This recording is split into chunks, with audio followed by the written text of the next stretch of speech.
Hey, it's Sram from the Commander's Brew. This week it's Rocco, Cabaret Caterer. I'm telling you, if there ever was a candidate for a secret commander, this is the one. There's just so many possibilities. Why can't Rocco become a knight? Because then he would be this card. Get it? Sir Rocco.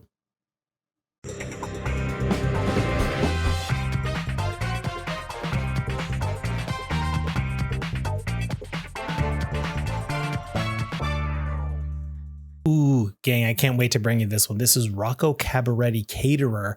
And as I said, the ultimate secret commander, because you've got X in the mana cost and you can go tutor up any creature of mana cost X. We can have anyone we want, quote unquote, in the command zone. It just has to be a little bit cheap. We're going to be paying 3 more than normal if we use Rocco as well, right? 3 plus X. So I mean, we couldn't really get away with doing something like Morog as much as I'd love to. I mean, add green to it, then we could just ramp like crazy, put a bunch of lands out to play. And actually, that does sound kind of fun and reasonable too. It's a 9 mana play to start, but that's kind of your combo finisher. So which way do we go with Rocco? I mean, the possibilities truly are endless. I mean, almost endless. There are a finite number of cards, but you get what I mean. We could do a shrine thing. I'm probably going to hit the Sanctum of Fruitful Harvest first to get extra mana to help me cast other shrines. I don't know. Might want to do something like an Oswald Fiddlebender thing. Now we have access to red and green, or maybe there's some other cool artifacts we could grab with Oswald. I don't know. Speaking of artifacts, maybe something like a Felden of the Third Path. But again, we get to make token copies of creatures in the graveyard. But now we got green creatures and white creatures. There's almost limitless possibilities. Truly, I'm having a brutal time deciding what to do, but I think there's a few automatic includes we can go with. We'll start with ramp. Obviously, we've got green, so we're going to do your Cultivates, your Kodama's Reaches. Maybe we do some sort of artifact thing like a Thran Dynamo, paying 4 mana, but getting 3 back right away. So that's kind of like a 1 mana. We only paid 1 mana to make this happen on this turn.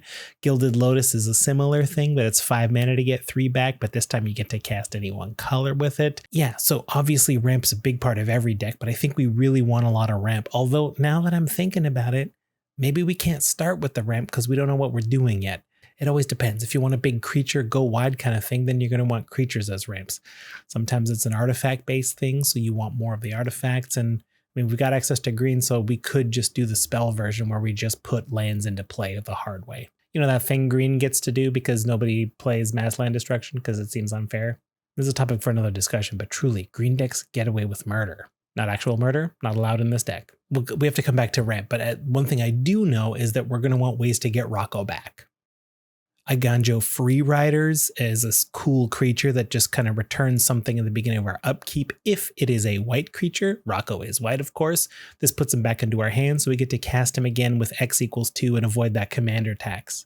Roaring Primadox, same deal. Rocco goes back to hand and we get to tutor up something else. Something like Temur Sabertooth is very cool. Commander staple, really, for that activated ability. It's part of a lot of combos. I don't love the idea of paying mana to do this because that effectively is sort of like adding a little secret commander tax to it. We pay 2 for Temur Sabertooth and then the Rocco plus whatever X is. That's a lot of mana, but we're ramping like crazy. We could do this to bring Rocco back to our hand, maybe during the end step of the previous player's turn. That way we have full access to all of our mana to make something happen. And then I think we're also going to want to run Rian, Angel of Rebirth. I don't know how many targets this will have, but being able to get a multicolored creature back to your hand after it dies is great for Rocco. If we have no other multicolored creatures, maybe it's still worth it just to protect Rocco. It's kind of what this plan's about. So who's the commander? I did a lot of digging, and my first line of thought was looking for something that's kind of monocolored. Whatever we do, we're going to be a Naya deck. So I looked for those legendaries that were either mono white, mono red, mono green as a way to give them access to more colors to see if we could do more cool things with them. Here's where I landed. Sram, Senior Edificer. So we all know there's a ton of Sram decks out there. They cast a ton of equipment, put them on little creatures, and swing for a Voltron type thing. You get to keep the party going because you're drawing cards all the time, which is hard to do in white. And that's why I think Sram's a pretty popular commander. Let's throw it in this deck. Let's make this a Sram equipment deck, but now we have access to green and red. But that's the cool thing about a secret commander. Maybe we draw Sram in our opening hand and we don't need to use Rocco for it. Heck, I'm happy to grab someone like Danitha Capuchin, Paragon, who's certainly in the deck. Tons of keywords in case we do want to suit up Danitha, but making all of our equipment spells cost one less is great. That's the plan. We're going to be an equipment deck. Since we have access to red, we can cast Wyleth Soul of Steel. Suiting up Wyleth's great, attacking, drawing even more cards after we drew the cards when they came in from Sram. Heck, Coal's a cool include too. I don't think we'll have a lot of tokens that are equipped, but I mean, when non-token creatures die, if they were enchanted or equipped, they go back to their owner's hands.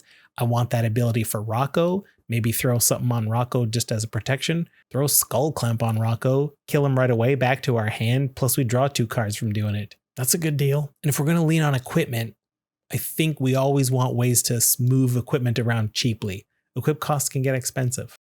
We can find Core Outfitter with Rocco or just cast it the hard way if we end up drawing it, but when he enters the battlefield, we get to attach an equipment to any other creature we want for free. Auriok Windwalker is a pretty cool evasive creature that we don't mind suiting up, but also being able to attach equipment whenever we want at instant speed, mind you. That's a pretty cool thing to do mid-combat. And Brunor Battlehammer. We've got access to red, so let's get Brunor in here. First equip costs 0. I'll take it. Not to mention the buff we get for more equipments on there. If you've already got Sram, maybe Brunor is the next card you go for with Rocco. Limitless possibilities. And once we have a ton of equipment, Kemba Ka Regent's going to be cool to give us a bunch of cat tokens at the beginning of our upkeep. Valduk, Keeper of the Flame, similar deal, but we get those elementals right away. They don't stick around, but if we want to do maximum damage, that's another way to spread it around. Cool. I like a SRAM deck with red, but we also have green. So traditionally, equipment-y kind of attacky decks have been red-white. I don't think there are many with green yet, so this is unexplored territory. Tanuki Transplanter is an excellent card. It's an equipment dog, good doggo. And this is a reconfigure cost, so Brunor doesn't get to do this for free once per turn because it is a reconfigure cost. This is not an equip cost, but you can attach equipment from one creature to another, and this does count as equipment. It's in the type line. I love these reconfigure creatures because Rocco can find them directly if we want. And in an equipment deck, I suspect that our power will get pretty big, so we'll get a ton of green mana to use on, I don't know, another Rocco activation from bouncing him to our hand with Temur Sabertooth. Limitless possibilities. If we have green, then we have access to Mage Slayer. Ooh, this is a good equipment to have in a Voltron-y type of deck. It's kind of like doing double strike, sort of. Not exactly for rules reasons, but it's tons of extra damage. Oh, and just in case you're wondering, if your commander's wearing a Mage Slayer, that Mage Slayer damage doesn't count as commander damage. Commander damage has to come from combat damage. There was a time I thought this might have worked. Ooh, and Kodama of the West Tree. Stick with me. Modified creatures you control have trample. That includes equipped creatures. So it's sort of like saying every piece of equipment we have also grants trample to the person wearing it. Plus, if we can attack with a few creatures with a few equipments on them, we're going to ramp 2, 3, maybe 4 lands per turn. It kind of puts Sword of the Animist to shame.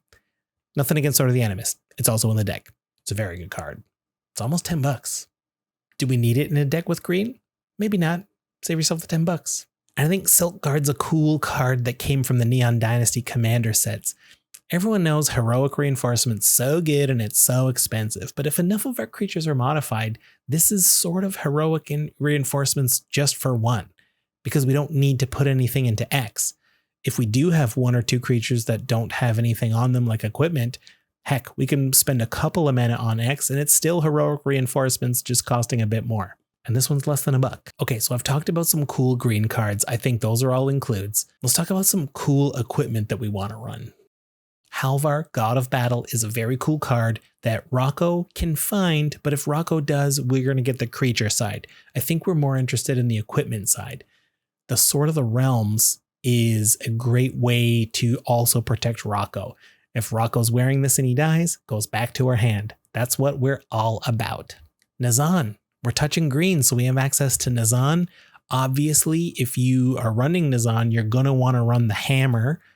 The hammer's a bit pricey though. It's a $20 card these days. But I mean, attaching equipment right away as you cast it, that's pretty cool. I think that's cooler than the indestructible side. But in any case, if you wanted to spend 9 mana with Rocco into a Nazan, then you also get the hammer. You're getting your 10 mana worth for 9. So it's only a savings of 1, but I'll take it. If you can't afford a Hammer of Nazan, I think Argentum Armor is pretty cool too. With enough equipment switchers, we can ignore that obscene equip cost. Honestly, without those equipment switchers, I don't like this card. But if I can equip it for free, thanks, Brunor. Gotta spend a second to talk about Sunforger, every red-white deck's favorite piece of equipment. We get to search up an instant that is red or white that costs 4 or less. Typically, this is not in decks with green. I had to do some digging for instants that had green in it, but also red and white to meet Sunforger's requirements that cost less than 4. Let's see what they have. Anything cool? Naya Charm, not bad. I think the main use of it would probably be to return Rocco from the graveyard to our hand if something happened to him. Maybe we'd want to get someone like Brunor back out of the yard. That's a possibility. There's a couple of green instants that do something like Eldamri's Call, extra tutoring for extra one of our secret commanders. As I said, it's kind of intended to be a SRAM deck, but throw Cole in there, Brunor. There's a lot of eligible contenders for our true secret commander. Eldamri's Call gets more of them. We've got extra removal with artifact mutation. Sunforger can get something like this and gives us a bunch of extra Saprolings to equip up as well. Saprolings love holding equipment. But I think your best targets for Sunforger are still your classic Boros charms, things like that. And I do have to take a second and talk about Reconfigure cards. From Neon Dynasty, they count as creatures in the deck, but they're also equipment, so that means Rocco can find them. Lion Sash is a great card. You always need a little bit of graveyard hate in your decks, ramping like crazy. We can probably afford to make this a pretty hefty bonus for just a Reconfigure cost of 2. I think Lizard Blades is worth including. Double Strike is a very powerful keyword, and if we have Kodama, right, everything's also Trample. Trample and Double Strike, that's a good combo. And from the commander decks, I think we got to include Komainu Battle Armor. Given your Voltron creature menace is great, but man, goading a whole team of players every combat step, deal. Too many combinations. Like, this has been fun. I think there's numerous red and white equipment decks out there, but adding green to it with Rocco, that's a fun move. I like it a lot. I meant it when I said it. There's so many possibilities for a Rocco deck that I just couldn't decide. In fact, next week's going to be another Rocco deck. I've already decided. It's going to be different though. Stay tuned. And until next time, keep being you. The world's a better place for it. See ya.